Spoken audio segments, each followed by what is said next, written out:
Thank you very much, Your Excellency, the President of the Republic of Kenya and Commander-in-Chief of our Defense Forces, Your Excellency, and social partners who are here, led by our Minister, Sister Jacqueline Mugo, led by our Minister and Sister Jacqueline Mugo. Foremost, Your Excellency, let me take this opportunity to humbly and with humility thank you for according us this rare opportunity to be here with you on behalf of the Kenyan workers. Your Excellency, we remember this is the second time for us to be here. We were here last year in this abnormal situation caused by this pandemic. Your Excellency, allow me to specifically recognize and appreciate you for your tireless efforts in protecting the lives of millions of Kenyans and at the same time ensuring that our economy remains sustainable during these turbulent times of COVID-19 pandemic. The economic havoc wreaked by the COVID pandemic remains unprecedented and has left millions of workers with far much less to celebrate. However, we should not despair and go to Kenya as an umbrella workers body in the country. We'll work closely with your government to make sure that we steer our economy to very high heights in order to address the job losses that we have all witnessed as a result of this pandemic. Equally, Your Excellency, we would like to thank your government and specifically the following ministries, namely the Ministry of Labor and Social Protection, Ministry of Health and the Ministry of Interior and Coordination of National Government for providing an enabling environment for our organization and our affiliates to conduct successful elections under these abnormalities. Our special thanks go to Honorable Dr. Fred Matiang'i, Honorable Senator Mutahi Kagwe, as well as Honorable Simon Chelugui, our minister who is here with us today.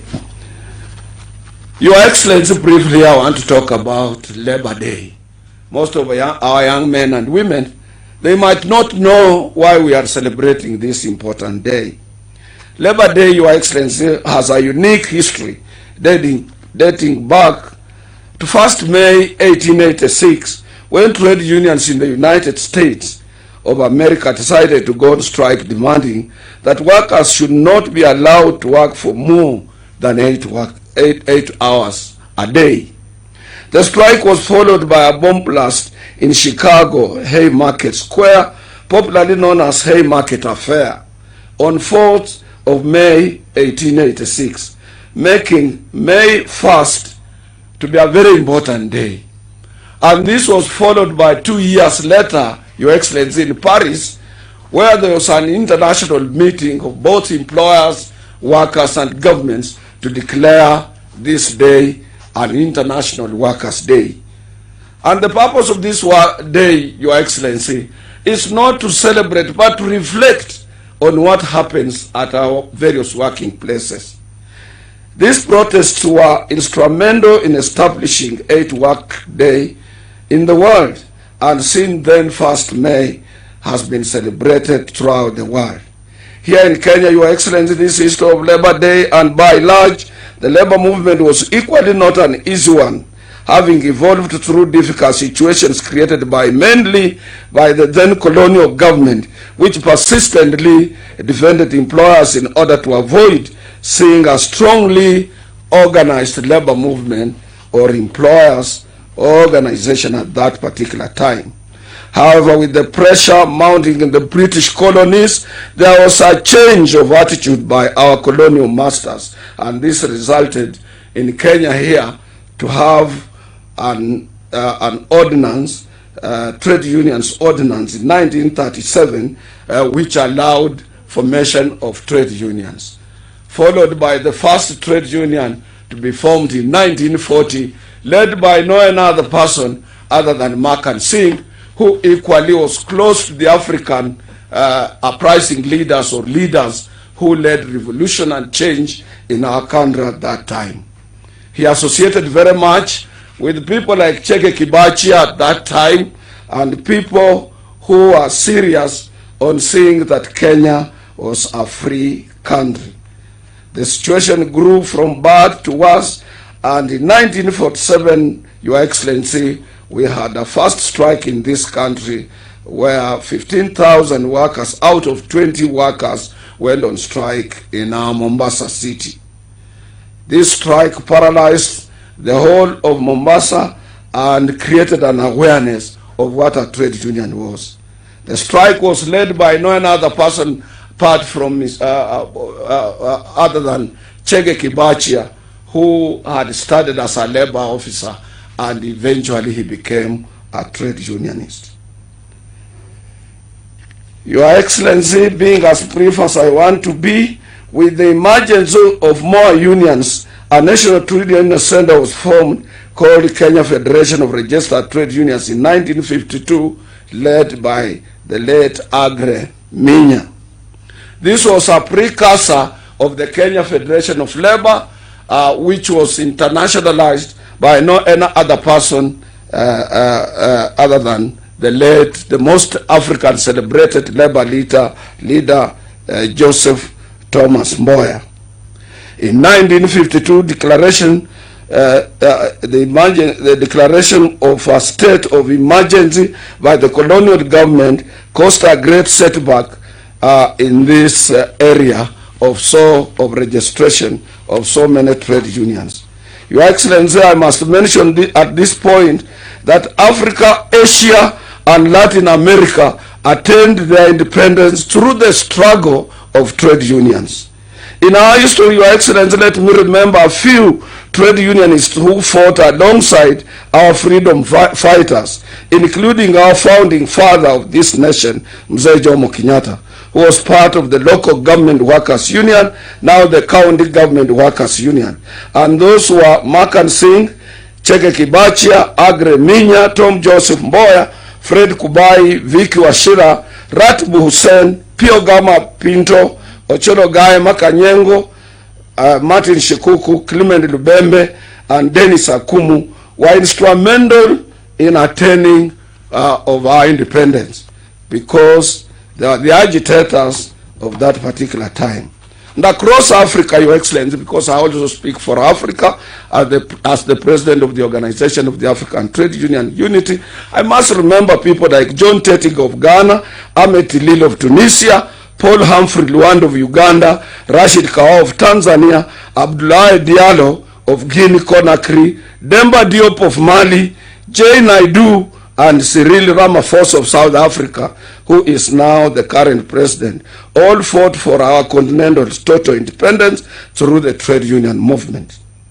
It was until in 1963, Your Excellency, when our founding father, Mzee Jomo Kenyatta, declared this day in Kenya to be part of the global trade union International Labor Day.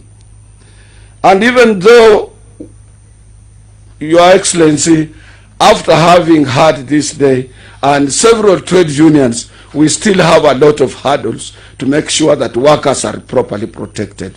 We have employers who are still bent in maximizing profits without due regard to what workers do in their various places of work.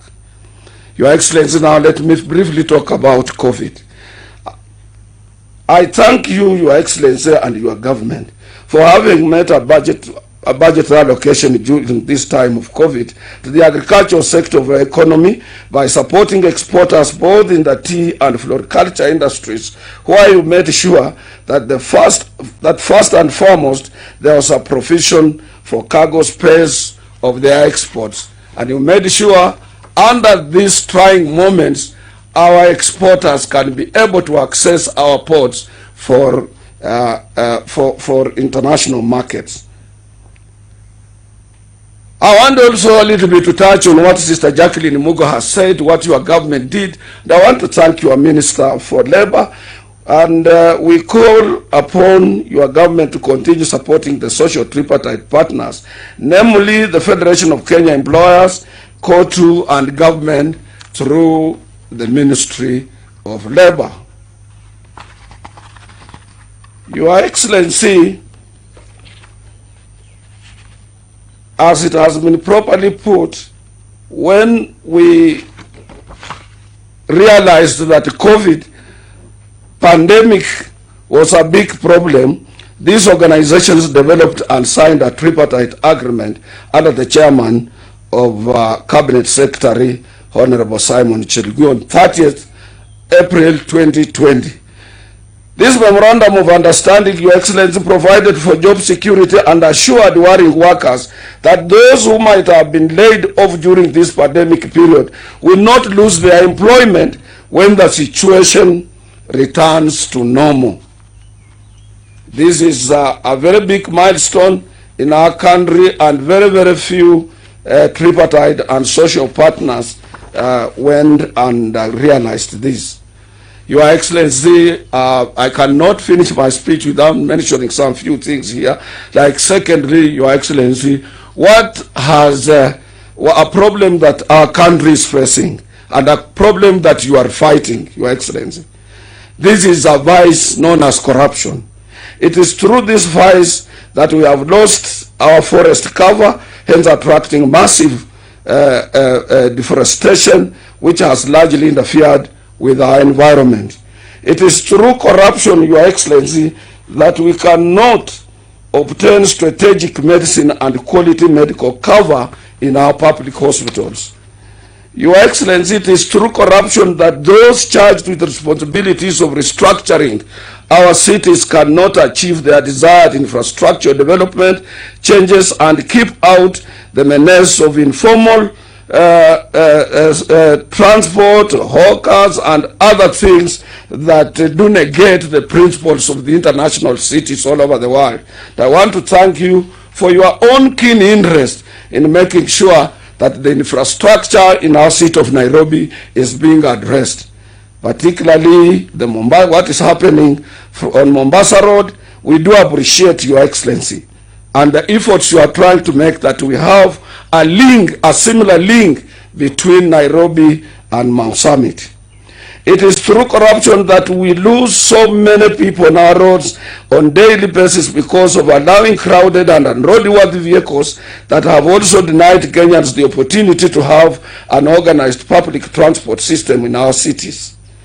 Your Excellency, you realize that it is only Nairobi where workers suffer from left and right under the torture of the informal transport, and it is the only city now around that has no public organized transport. We thank you for what you have done to allow the railway system to start working in this city.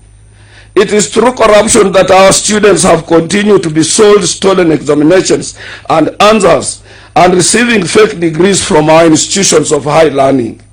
It is through corruption that we cannot attract both foreign and domestic investments in this country with the obsession of demanding 10% or more on such investment, and this scares those who would be people who can create employment and supplement to our efforts of development to invest in this country.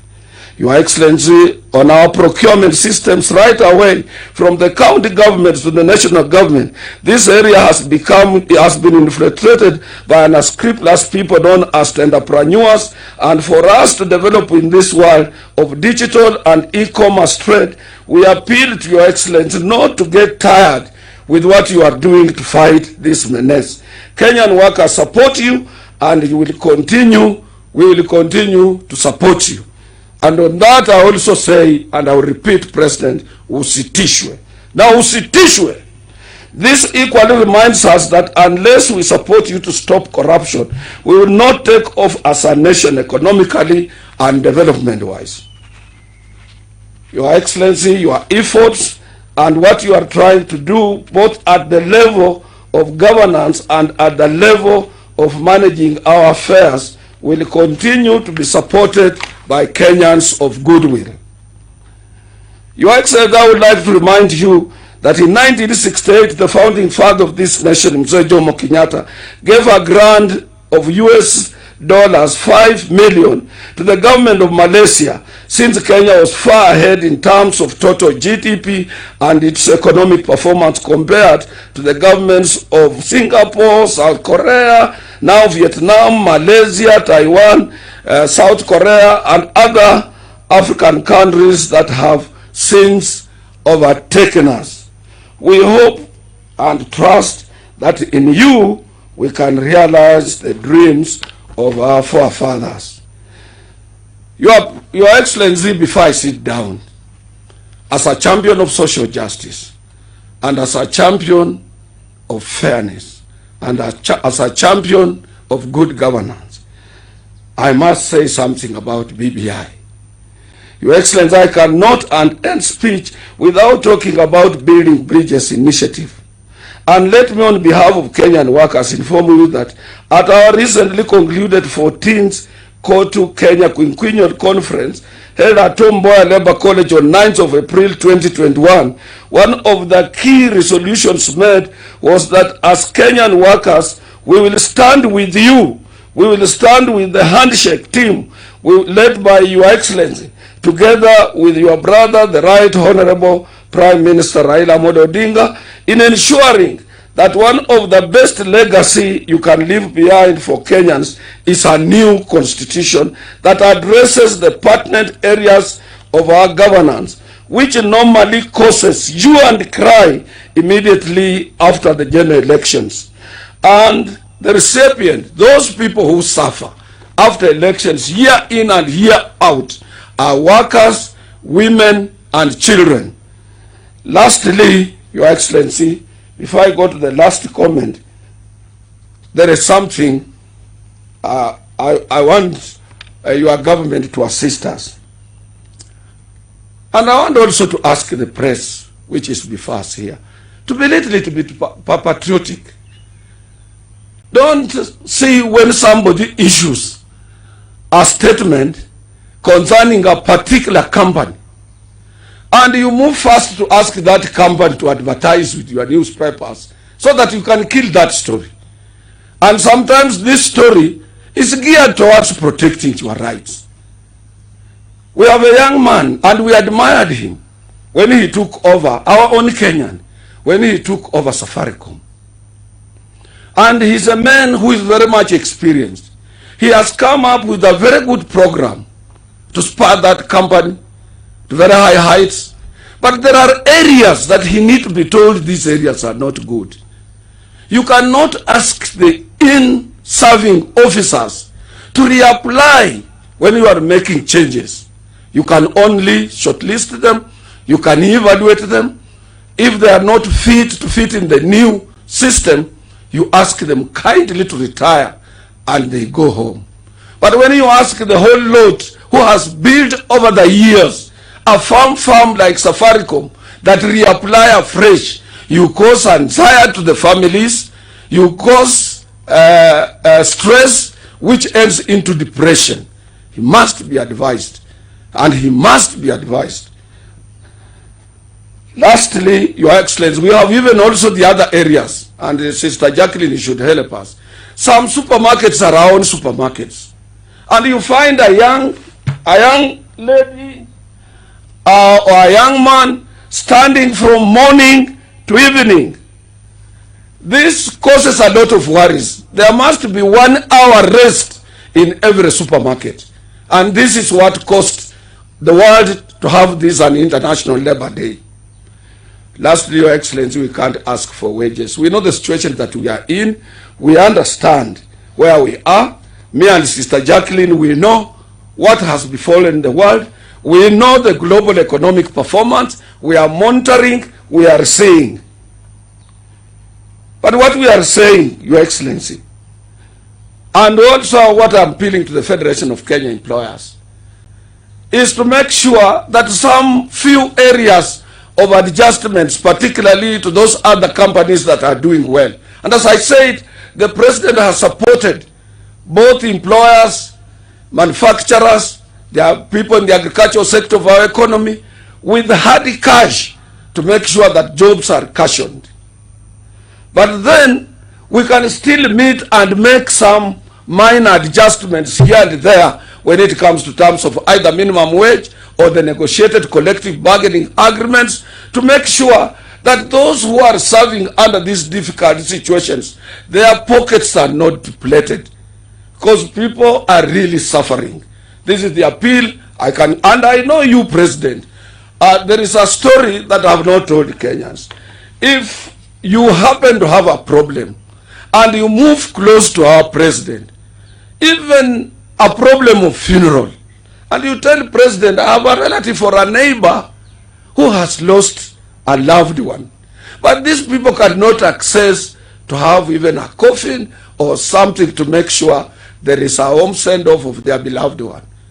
What the president, our president, does first of all is to pull out his handkerchief.